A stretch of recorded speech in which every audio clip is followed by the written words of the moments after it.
रामायण में कुछ बोला ही नहीं है। जी जी। राम राज बैठे त्रिलोका हर्षित भय भय गए गए सब सब सुख। शोका। मेरी फेवरेट चौपाई है। दुआ नंबर उत्तरकांड में 19 के नीचे है। काकभूषण जी वरुण जी को कहते हैं कि जिसके हृदय में राम आकर के बैठ जाएंगे उनके जीवन में त्रिविध ताप रहेगा ही नहीं। अध्यात्म आदि दैविक आदि भौतिक सगरे दुख से वो लोग मुक्त हो जाएंगे। इसलिए अपने हृदय में भगवान को बिठाइए। बैर न कर काहूसन कोई, राम प्रताप विस्मता कोई।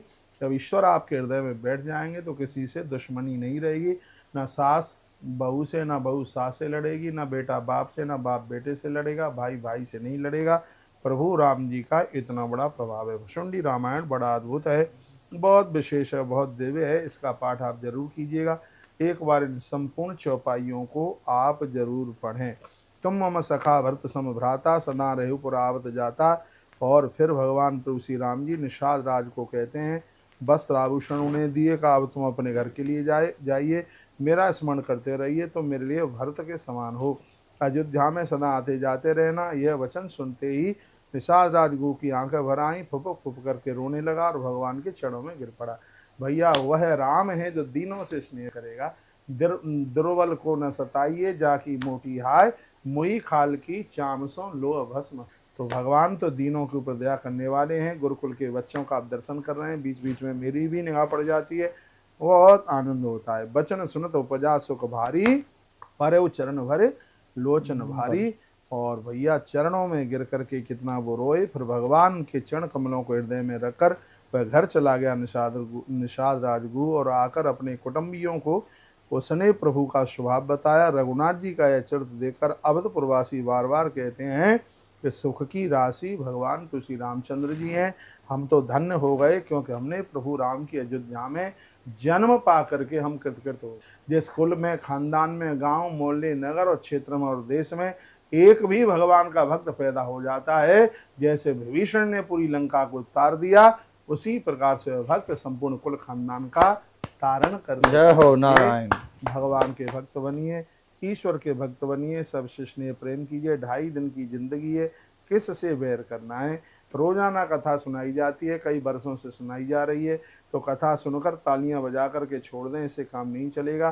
प्रभु श्री राम जी को अपने हृदय में उतारिए, भगवान को हृदय में उतारिए, पक्के सनातन धर्मावलंबी बनिए। धर्म है जिसके पास, उसके पास सब कुछ है। जो धारण करने के लायक है बस उसी को ही हम धर्म कहते हैं। बहुत बहुत धन्यवाद है आपका। घड़ी का कांटा 12:55-60 पर बिल्कुल पहुंचने वाला है। बस अब आप आते जाते रहिएगा, जब मन करे तब आ जाओ। तुलसी वन आश्रम तो आपको पियर की तरह है।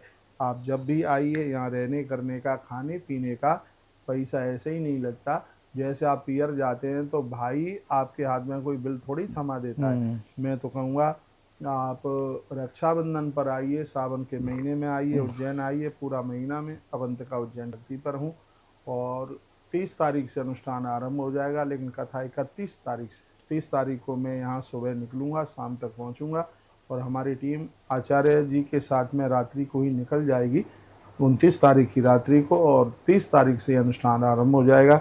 अब के बार का बड़ा विशेष कार्यक्रम अवंतिका श्री उज्जैन का है, तो इस में आप भाग लेने से नहीं चूकिएगा।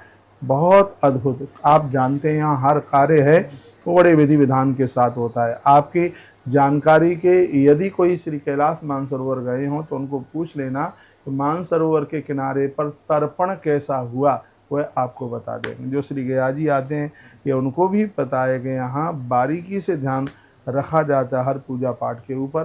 तो आप जरूर पधारिएगा। सत्संग टीवी और तुलसी तपोवन यूट्यूब चैनल के सभी भक्तों को हृदय से बहुत बधाई और शुभकामनाएं। तो सावन का महीना आ रहा है, आप सब मांगलिक जीवन जिए।